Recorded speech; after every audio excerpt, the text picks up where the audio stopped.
Bonsoir et bienvenue sur Monaco Info pour un tour d'horizon de l'actualité du jour. Voici le sommaire de ce journal. Le week-end dernier a été marqué par une affluence record dans les rues de Monaco à l'occasion du Grand Prix de Formule 1. Le directeur du tourisme et des congrès, Guy Antonielli, dressera le bilan dans cette édition de la fréquentation touristique sur ces journées qui ont donné en quelque sorte le coup d'envoi de la saison. L'heure des bilans aussi pour la Société des Bains de Mer qui tenait aujourd'hui son conseil d'administration et a levé le voile sur les résultats de l'exercice 2024-2025. Le président du groupe, Stéphane Valéry, nous expliquera qu'une forte croissance a été enregistrée. Nous ferons le point sur les résultats de les délégations monégasques aux Jeux des petits États d'Europe en Andorre. Dès le premier jour de compétition, des médailles ont été décrochées par les sportifs de la Principauté et vous le verrez, l'ambiance est bonne. Le coup d'envoi du concours de création d'entreprise de la JCE, le 30e du nom, a été donné. Nous vous en rappellerons les modalités. Et puis nous irons à la rencontre du légendaire chef Nobu Matsuhisa, fondateur de l'Empire éponyme, de passage à Monaco où il prépare 2 soirées culinaires d'anthologie au Fairmont. Mais avant de développer tous ces titres, ce communiqué diffusé aujourd'hui par le Palais Princier, c'est désormais officiel. Le président français effectuera une visite d'État à Monaco les 7 et 8 juin. Emmanuel Macron et son épouse seront en principauté pour 2 journées avant la grande conférence des Nations Unies sur l'océan à Nice. Et alors que se tiendra à Monaco le Forum sur l'économie bleue. L'heure est au démontage sur tout le circuit du Grand Prix de Monaco. Et l'heure est aussi au bilan pour le tourisme monégasque. Dès lundi, les commerçants nous confiaient qu'ils avaient bien travaillé sur ce long week-end. On parle même d'une affluence record, et ce, dès le premier jour des courses, le jeudi. Nous sommes avec le directeur du tourisme et des congrès pour qu'il nous confirme ces tendances. Bonsoir Guy Antonielli. Bonsoir Patricia Navarro. Alors quel est le bilan global de cette édition 2025 du Grand Prix de Monaco en termes de fréquentation touristique? Un bilan excellent, les hôtels ont fait le plein et la vie nocturne, vous avez pu vous en rendre compte, a fait le plein également. On a déjà des chiffres approximatifs ou c'est trop prématuré? On a des chiffres. Alors certains, dès le dimanche, je m'entretenais avec nos amis et collègues de la Sûreté publique qui nous faisaient part, alors vous voyez derrière moi le port, le grand lieu de la vie nocturne le samedi soir est en partie devant la Rascasse, la zone où l'on peut festoyer sur le circuit, une zone avec une jauge limitée, bien évidemment, pour des mesures de sécurité, limitée à environ 6 000 personnes, 6 000, 7 000 personnes selon le moment. Eh bien, cette zone a accueilli 21 000 personnes tout au long de la soirée de samedi. Donc déjà un très bel enseignement à ce moment-là. Nos amis de la SBM ont pu nous dire que dès le jeudi et le vendredi, le Jimmy's recevait des clients et un grand nombre de clients, ce qui était un peu moins le cas les années précédentes. C'est plutôt le samedi soir et le dimanche soir qui sont au sommet. Et bien évidemment, nous avons pu, depuis le début de la semaine, recueillir les chiffres des hôtels. Donc une fréquentation à 100% le dimanche, bien évidemment, et un chiffre d'affaires en progression de 11% par rapport à l'année dernière. Oui, une présence significative, effectivement, ça nous a tous surpris dès le jeudi. Et la force du tourisme monégasque, vous avez mentionné les événements de nuit, c'est cet élan aussi qui a entouré le Grand Prix avec beaucoup d'événements programmés. Beaucoup de DJ, beaucoup de soirées, un programme exceptionnel qu'ont pu mettre en place tous les hôtels et les lieux festifs de Monaco et donc qui attire une clientèle dès le jeudi, qui est à Monaco pour l'ambiance, qui est à Monaco pour vivre cette vie monégasque et cette vie de Grand Prix. Et on le voit d'ailleurs, on n'a pas de statistiques évidentes et chiffrées bien évidemment, mais on a tous pu se rendre compte du rajeunissement également de la clientèle Grand Prix depuis quelques années et qui contribue à cette ambiance. Ce Grand Prix, cela reste vraiment un élément capital dans l'attractivité du pays et plus particulièrement pour le tourisme. C'est capital à plusieurs points de vue. C'est capital en termes de chiffre d'affaires pour l'hôtellerie-restauration. C'est capital en termes de PIB et d'emploi pour le pays. et c'est capital en termes de campagne de communication. On le dit chaque année, c'est le Grand Prix le plus suivi à la télévision dans le monde. Sur place, l'Automobile Club de Monaco a communiqué hier avec quasiment des chiffres de 250 000 visiteurs sur les 4 jours. C'est exceptionnel. Et une campagne télé mondiale. Alors, on n'a bien entendu pas encore les chiffres de cette année, mais qui approchait par le passé le milliard de téléspectateurs. Et la valeur de cette campagne, l'opportunité donnée à la destination par cette visibilité est elle aussi, même difficilement chiffrable. On ne peut pas faire de rapport entre le coût du Grand Prix, qui nous rapporte déjà un impact financier très important, et ce que pourrait nous coûter une telle campagne de communication. C'est donc un des vecteurs essentiels de la visibilité de la destination. Il y a eu une retransmission télé exceptionnelle, vous l'avez dit, un rajeunissement de la clientèle, et c'est un Grand Prix qui est toujours plus tendance, on le voit notamment sur les réseaux sociaux. Les réseaux sociaux qui sont un allié dans votre stratégie? Alors, les réseaux sociaux aujourd'hui, je ne voudrais même pas dire, sont un allié, ils font partie de la vie d'une destination. C'est là que la destination peut prendre la parole, mais c'est aussi là que tous nos visiteurs prennent la parole. Et quand on voit les quantités de publications sur les réseaux faites par les gens qui viennent en principauté, pour le Grand Prix, on a forcément du contenu de qualité et qui nous permet aujourd'hui d'être partout. Patricia, vous êtes la plus à même de savoir qu'il est impossible de déployer des équipes officielles avec des caméras ou des réseaux sociaux partout sur le territoire. Eh bien, aujourd'hui, nos invités font cette partie de travail et relaient aussi leur Monaco et leur vision de Monaco et contribuent à cette visibilité internationale. Comment se présentent les semaines et mois à venir alors que l'on est entré dans, oui, ce que l'on peut appeler la haute saison? L'été se présente très bien. Tout le monde, aujourd'hui, les hôteliers se posent des questions pour novembre. Vous voyez, l'été se présente très bien. On va continuer, bien évidemment, à travailler l'été parce que quand on dit que l'été se présente très bien, c'est par rapport aux années précédentes, mais il y a toujours un grand nombre de réservations qui arrivent dans les mois en cours, même pour l'été. Mais le très bon signal, c'est la fréquentation par nationalité de ce Grand Prix. Dans les hôtels de la Principauté, les Américains représentaient plus de 30% de la fréquentation. Les Anglais, légèrement en dessous de 30%.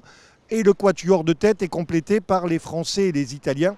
Donc la présence américaine et anglaise aujourd'hui est un très bon signal pour une vitalité conservée dans la deuxième partie de l'année. Des perspectives souriantes. Merci d'avoir été notre invité aujourd'hui, Guy Antonielli, pour nous livrer ce bilan à chaud du long week-end du Grand Prix. Merci Patricia, bonne soirée à vous. On fait les comptes aussi à la Société des Bains de Mer où les chiffres clés de l'exercice 2024-2025 ont été rendus publics aujourd'hui et les motifs de satisfaction pour le groupe sont nombreux, au premier rang desquels une forte croissance enregistrée sur cet exercice. Nous retrouvons en plateau le président de la SBM, Stéphane Valéry. Stéphane Valéry, bonsoir. Bonsoir Patricia. Merci d'avoir répondu à notre invitation alors qu'ont été dévoilés ce matin les chiffres de l'exercice 2024-2025 du groupe que vous présidez. Mais si vous le voulez bien, avant de revenir en détail justement sur ces données chiffrées, un petit mot, un bilan sur le week-end du Grand Prix. Alors Guy Antonielli nous a dit il y a quelques instants que ce week-end avait souri au tourisme monégasque et notamment à la SBM. Vous confirmez? Écoutez, c'est une belle expression que je reprends volontiers. Je pourrais simplement vous dire que c'est un très beau Grand Prix pour la Principauté. Il faut en féliciter les organisateurs, notamment de l'Automobile Club de Monaco, bien sûr.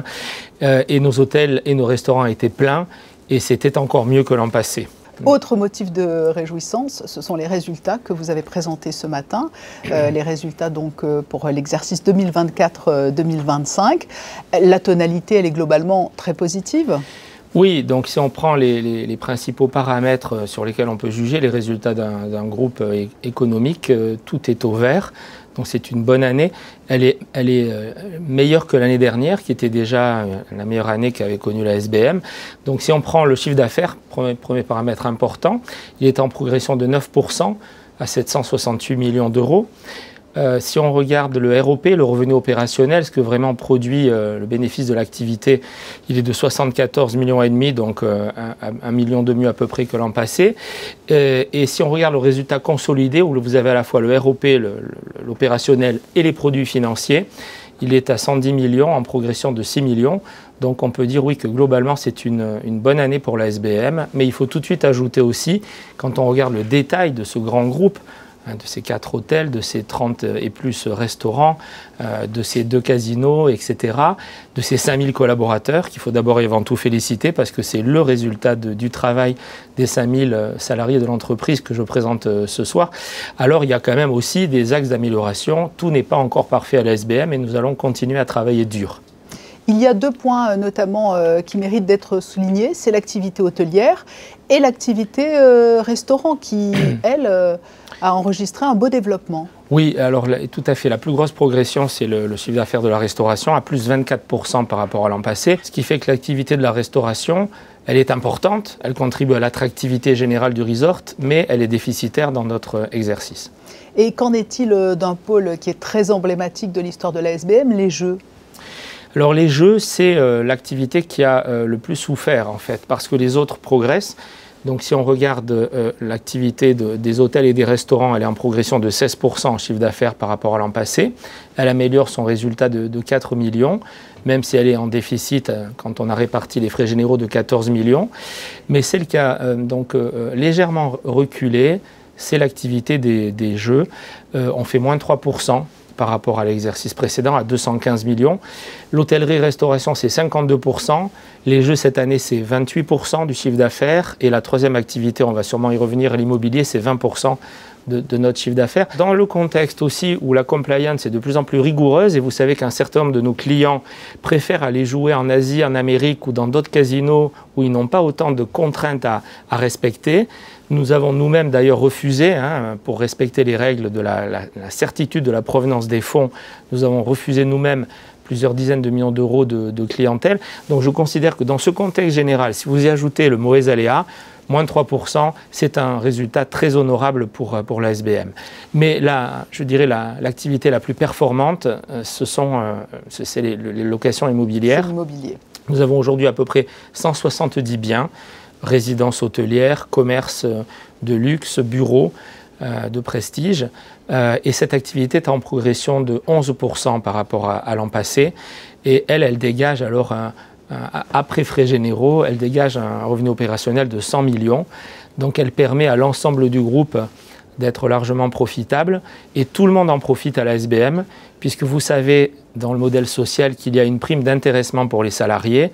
Et donc une partie de ces bons résultats de l'immobilier sont distribués sous la forme d'une prime de résultats pour l'ensemble des collaborateurs. Donc c'était 1 800 € l'année dernière par salarié. Et il y a donc ce petit bémol des jeux, mais la tonalité, vous nous l'avez dit, la tonalité globale, elle est plus que positive. Une tendance qui devrait certainement être confortée par l'été qui arrive dans le resort, parce qu'il y aura beaucoup de nouveautés. Alors on voit notamment là depuis quelques jours sur les réseaux une formidable vidéo signée Jacques Mus qui circule. Ça laisse présager beaucoup de belles choses. Oui, donc si nous avons ce bel exercice, c'est aussi parce que nous ne cessons d'innover, de rénover d'abord, bien sûr, de rénover nos établissements. On continue, vous le savez, à moderniser, mais aussi à agrandir les chambres et à créer davantage de suites à l'hôtel Hermitage et au Monte-Carlo Bay. On suit le modèle qui a réussi de l'hôtel de Paris. Donc ça nous permet d'augmenter nos prix de chambre et d'augmenter notre taux d'occupation. Et donc vous me parliez de l'été et de la saison qui est devant nous. Nous avons beaucoup innové au Monte-Carlo Beach et nous pensons que le Monte-Carlo Beach va tirer aussi tout le resort vers le haut, avec notamment une décoration nouvelle autour de la piscine et du deck, une nouvelle carte du deck, avec l'arrivée, vous l'avez dit, de Jacques Mus, donc qui nous amène son dynamisme avec des commerces, avec un café Jacques Mus, avec le ponton, donc totalement repris en main par Jacques Mus, et puis des nouveaux restaurants. Donc on a créé au Maona un restaurant grec, on dit de Mykonos à Monte-Carlo, on peut venir faire désormais la fête de 13h à 18h autour d'une musique et d'une cuisine fantastique.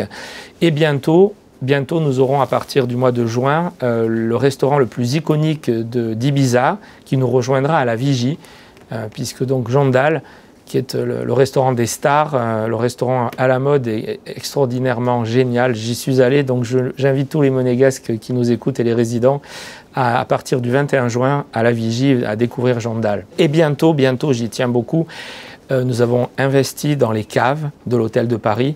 Donc le 11 juin seront inaugurées par le Prince Souverain les caves rénovées de l'Hôtel de Paris, avec un restaurant pour une expérience unique pour une trentaine maximum de clients privilégiés, avec une salle multimédia où Marie Blanc va s'adresser à nous et nous expliquer pourquoi elle a créé ces caves, avec un petit musée, avec des bouteilles incroyables. Le projet hors les frontières, le projet Courchevel, où en est-il? Alors il avance à grands pas. Nous avons le permis de construire et la bonne nouvelle, c'est qu'il est très ambitieux. C'est-à-dire que nous avons obtenu l'autorisation de construire 3 chalets qui vont être des suites exceptionnelles devant l'hôtel.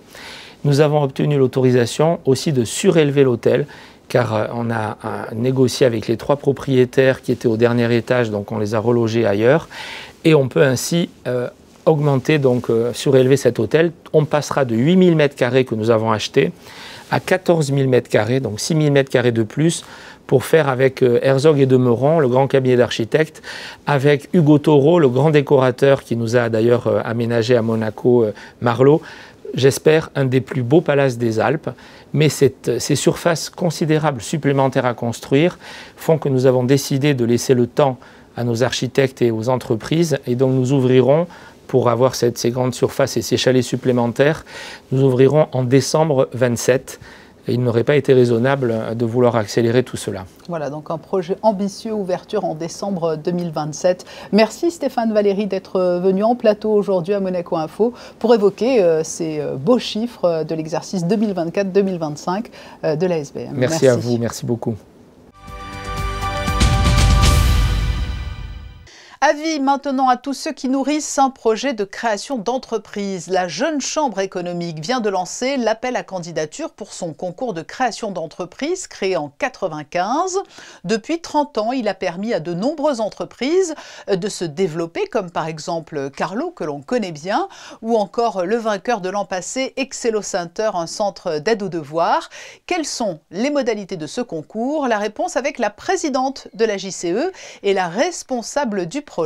Elles sont au micro de Fabien Bonilla. Nous les écoutons. Le concept, c'est vraiment de faire naître des nouvelles pépites.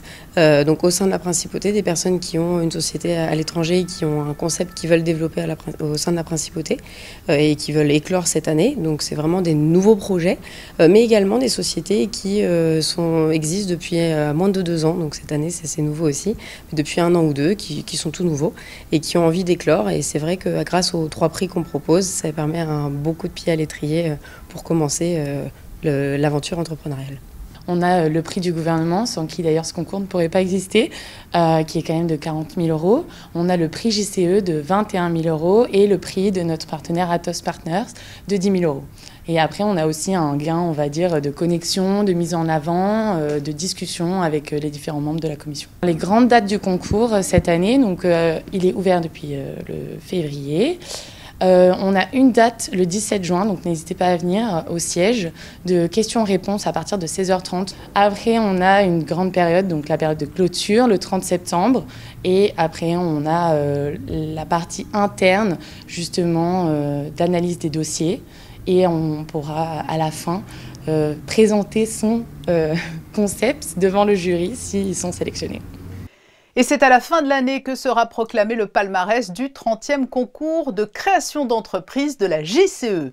Partons en Andorre pour faire le point sur la participation monégasque aux Jeux des petits États d'Europe. À l'instant, Lisa Pou, la nageuse, a remporté le 1500 mètres en battant le record des Jeux en 16 minutes 57. Ce mercredi en fin d'après-midi, la délégation comptabilisait 21 médailles, dont 6 en or, 8 en argent et 7 en bronze. Des résultats qui font écho à la belle ambiance qui règne dans le camp monégasque, Émilie Rousseau. Oui, le groupe vit bien, comme on a coutume de dire, les disciplines se mélangent et les amitiés se créent, l'ambiance est au beau fixe et on voit une délégation qui est très fière de porter les couleurs de la Principauté ici en Andorre pour ces Jeux des petits États d'Europe. Je pense que la cérémonie d'ouverture, on s'est tous solidifiés et on voit que sur tous les sports, il y a d'autres délégations qui viennent les voir et c'est sympa de sentir cette solidarité entre nous. Donc ça nous pousse à aller voir d'autres sports et c'est vraiment sympa. C'est beau de retrouver justement cette ambiance-là, comme l'a dit Madame Lambin justement dans le discours, important que tout le monde vienne se soutenir, et on a déjà eu beaucoup de gens qui sont venus au beach volley. Nous maintenant on va venir aller encourager justement les autres équipes, le volley évidemment, mais aussi les autres équipes, rugby, athlétisme, etc. Et c'est vrai que c'est ça la beauté des JPE qu'on adore retrouver sur cette compétition tous les 2 ans dès qu'on a la chance de participer. Moi hier j'ai couru, il y avait le rugby, il y avait un peu du judo, un peu du basket et voilà, franchement l'ambiance elle est top et c'est bien parce que quand on court, quand les autres ils vont sauter, et faire du basket ou quoi, d'avoir tout le monde qui crie ton nom, tout le monde qui dit allez Monaco, ça nous permet de nous dépasser et de faire des meilleures performances. On est traités comme des athlètes professionnels, on a vraiment une grande chance, tout est géré pour nous, on n'a vraiment rien à penser en dehors de notre course, on peut vraiment se concentrer dans les meilleures dispositions pour courir, que ce soit même au niveau de la récup, les kinés qui sont là, les bains froids, la nutrition, tout est carré, franchement c'est vraiment top.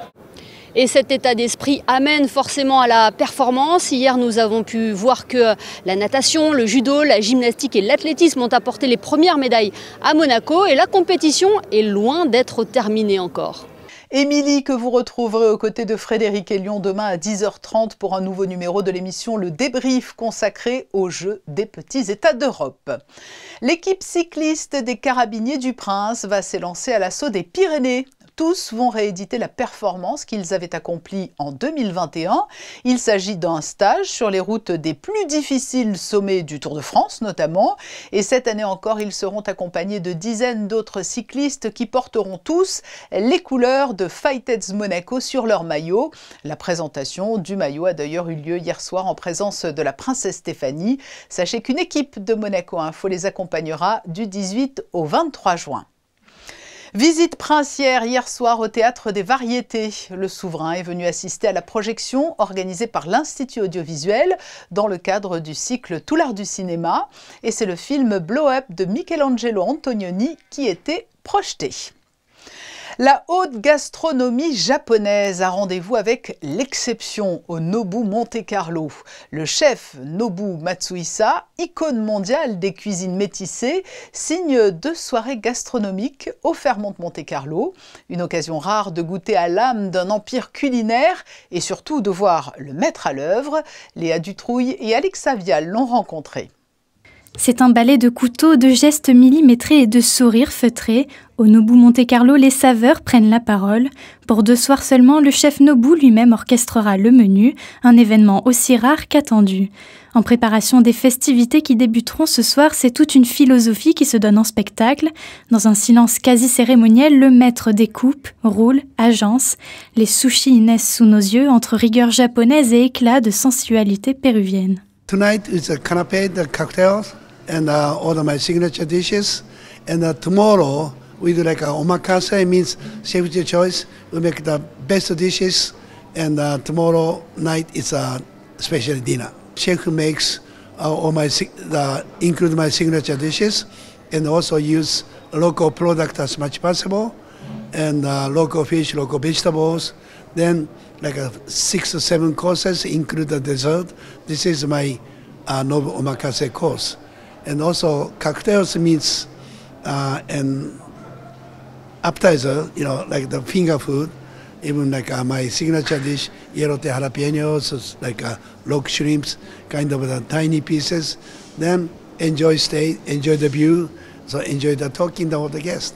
Du charbonnier à la truffe au sashimi de taureau fondant, chaque bouchée raconte une histoire. L'histoire d'un chef qui, depuis 30 ans, marie les continents dans l'assiette et fait rimer raffinement avec émotion, et qui, depuis 10 ans, séduit la principauté. So I came yesterday, so then see the more renovations, more partitions, more privacy, and still the beautiful view, and and last week the Formula One, a lot of people come here. They so much enjoy, and and I love watching the people. So this after renovation, smiling, laughing, enjoy eating my food. This is the best special moment for me. 2 soirs, un chef et 6 plats revisités en un spectaculaire omakase, l'occasion de mettre à l'honneur cette signature culinaire gravée dans le marbre de la principauté. Retournons à l'époque de Shakespeare. Les élèves de la section internationale du lycée Albert Ier sont montés sur scène hier pour le célébrer. Depuis 4 ans, ils font vivre son œuvre dans un lieu tout aussi emblématique, le Fort Antoine. C'est un reportage signé Léa Dutrouille et Alexa Vial. Être ou ne pas être sur scène, telle est la question que ne se posent plus les élèves du lycée Albert Ier. Pour la 4e année consécutive, la section internationale investit les pierres séculaires du Fort Antoine, théâtre à ciel ouvert pour faire résonner les vers de William Shakespeare. Alors je trouve que l'expérience est très unique parce que d'habitude les pièces de théâtre, elles se font en intérieur et je trouve que ça rajoute beaucoup d'atmosphère et c'est très intéressant. C'est aussi très drôle à jouer parce que de base ça change aussi du Shakespeare traditionnel qu'on apprend en cours parce que c'est plutôt une comédie alors que l'année dernière, enfin non, en 3e on a étudié du Roméo et Juliette et du coup je trouve que faire une comédie plutôt qu'une tragédie ou quelque chose comme ça change et ça agrandit notre culture théâtrale. Moi j'aime bien Seest Thou the Sweet Sight puisque j'aime bien la sonorité et je trouve en vrai que je n'utilise pas souvent des répliques de Shakespeare dans ma vie quotidienne, mais si j'en devrais m'en sortir une, je crois que ce serait celle-là. À Monaco, le barde de Stratford-upon-Avon n'est pas un simple auteur du passé, il devient ici le fil rouge d'un festival où la langue de Shakespeare épouse l'énergie de la jeunesse. Le temps de cette soirée, c'est la pièce Le songe d'une nuit d'été, A Midsummer Night's Dream, qui était interprétée. Tous les ans, je change la pièce. Donc je voulais une comédie parce que c'est plus facile pour les élèves, c'est plus facile de s'identifier au personnage, c'est plus facile d'improviser aussi sur scène, c'est plus léger. Et je trouve que ça vient clore l'année scolaire de façon joyeuse, puisque c'est aussi, il faut savoir que c'est une section qui existe depuis plus de 30 ans au lycée, et c'est l'occasion de nous retrouver à 2 moments clés dans l'année scolaire, à Noël, et puis pour le festival Shakespeare au Fort Antoine pour la 4e édition. Pour la première année, je vais avoir jusqu'à 22 élèves sur scène et au tout début, quand j'ai commencé, j'en avais à peine une dizaine. Et ce qui est super, c'est que ça concerne tous les niveaux au lycée, puisque c'est en dehors des heures de cours en fait, et c'est proposé aux élèves de seconde, aux élèves de première, aux élèves de terminale. Et il y a une grande solidarité, puisqu'ils ont beaucoup insisté sur justement le fait qu'ils se retrouvaient, que ça permettait de vivre la section autrement. Et c'est parce que justement, ils fréquentent des élèves qui sont d'autres niveaux. Pour la jeune troupe d'étudiants, le plaisir était plus que partagé. Nous sommes mercredi et le mercredi, vous avez rendez-vous avec Chrisinda Petit-Homel pour la chronique Ceux qui font Monaco. Elle nous emmène aujourd'hui à l'Institut Guinaud, Temple de la Beauté. Et je vous propose aujourd'hui que l'on se retrouve aux 3 avenues Prince-Pierre pour parler de l'Institut Guinaud, là où je me trouve actuellement. Alors cet institut est bien connu en principauté puisqu'il offre des soins esthétiques haut de gamme où expertise et innovation sont de rigueur. Immersion tout de suite dans cet univers de la beauté sur mesure.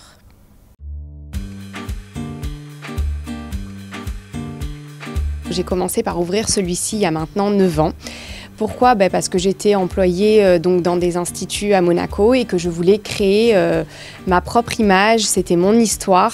J'ai fait une école d'esthétique privée, mes parents travaillaient dans une usine où mon papa fabriquait des produits cosmétiques et mes grands-parents pareil, donc c'est vraiment une histoire familiale et je voulais vraiment que ce soit une passion et non pas avoir l'obligation de travailler avec tel produit. Je voulais vraiment choisir mes produits, mes marques et c'est une vraie passion au quotidien. D'ailleurs, je pratique moi-même également. Alors, la méthode Guinaud, déjà, ce sont des produits qui sont fabriqués en France. Pour avoir visité l'usine, elle est réelle, elle est à Paris. Donc ça, déjà, j'adore. Et donc, Monsieur Mondin, qui a repris la marque Guinaud il y a maintenant des années, veille énormément à ce que tous les produits soient plus que notés. Donc, on a vraiment un suivi au niveau produit, au niveau de la fabrication. Donc même nous en interne, on est énormément suivis, on est énormément formés et même si on a été diplômés, parce qu'il y a quelques années maintenant, j'estime que dans notre métier, on doit toujours se reformer. Donc on a une personne qui vient une fois par mois, où elle nous suit en cabine, on va voir ce qu'on peut améliorer, comment, pourquoi. On travaille vraiment sur la peau et la différence des autres marques, pourquoi j'ai choisi Guinaud, c'est parce qu'on a du vrai résultat au niveau de la peau. Au niveau des produits, c'est Guinaud en visage et au niveau du corps, je suis une fan de LPG et j'ai rentré un nouvel appareil il y a maintenant 1 mois, donc vous arrivez à pic, où on va travailler sur la mémoire cellulaire au niveau du corps et aussi du visage. Donc je vous propose vraiment ces 2 marques avec lesquelles on a énormément de résultats. Quelles sont les zones que vous travaillez, le visage, le corps également? Le visage, le corps, donc au niveau du corps, on va travailler beaucoup les jambes, le ventre et les bras. On a aussi énormément de sportifs. Souvent aussi des pompiers qui viennent parce qu'ils font énormément de marathons et pour tout ce qui va être récupération après le sport aussi, on a vraiment un gros résultat pour tout ce qui va être drainage. Et on fait beaucoup de choses. On est à 2 doigts de l'alternative au niveau de l'esthétique chirurgicale. C'est pour ça qu'on a beaucoup de résultats aussi au niveau du visage. Aujourd'hui, il n'y a plus besoin de faire de lifting pour moi, en tout cas, du moment où notre peau elle est entretenue à la maison et également au sein des instituts qui sont formés pour. Le soin parfait, je dirais déjà qu'on est des docteurs en beauté. L'essentiel, c'est d'avoir une très bonne esthéticienne qui puisse vous apporter de meilleurs conseils. Pour moi, il n'y a pas de soin parfait parce qu'on doit s'adapter vraiment au type de peau de la cliente, à l'état de peau de la cliente. C'est ça pour moi le soin parfait. C'est à nous à vous adapter à vous. Entre exigence, savoir-faire et bien-être, vous l'aurez compris, les instituts Guinaud s'imposent comme une référence de la beauté en principauté. C'est sur cette touche esthétique que se referme ce journal. Nous nous quittons avec les photos du jour et elles sont signées Frédéric Nébinger qui a assisté hier à la présentation du maillot que porteront les cyclistes de la compagnie des Carabiniers lors de leur stage dans les Pyrénées le mois prochain. Je vous souhaite une très belle soirée et vous donne rendez-vous demain à 19 h pour un nouveau journal. Dans quelques instants, la météo de Léa Dutrouille. À demain.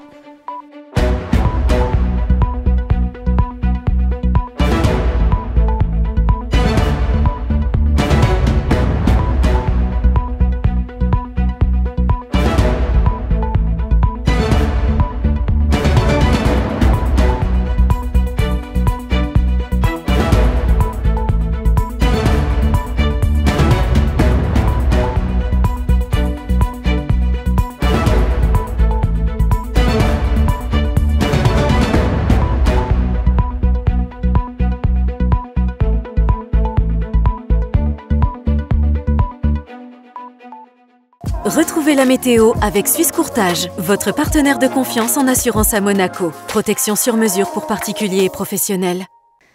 Pour ce jeudi 29 mai, Monaco s'apprête à vivre une journée résolument estivale. Au fil des heures, le mercure grimpera doucement pour atteindre une maximale de 24 degrés en après-midi. Le ciel restera partiellement voilé, mais l'impression de beau temps dominera sur l'ensemble de la journée. Les minimales, elles, graviteront autour de 19 degrés en matinée et le vent soufflera légèrement à environ 13 km/h. Et n'oubliez pas, ce jeudi, c'est l'Ascension, une fête chrétienne célébrée 40 jours après Pâques. Elle commémore la montée du Christ au ciel selon la tradition biblique. Pour beaucoup, ce jour férié marque aussi le début d'un week-end prolongé. Alors si vous avez la chance de faire le pont, le soleil sera de la partie pour vous accompagner.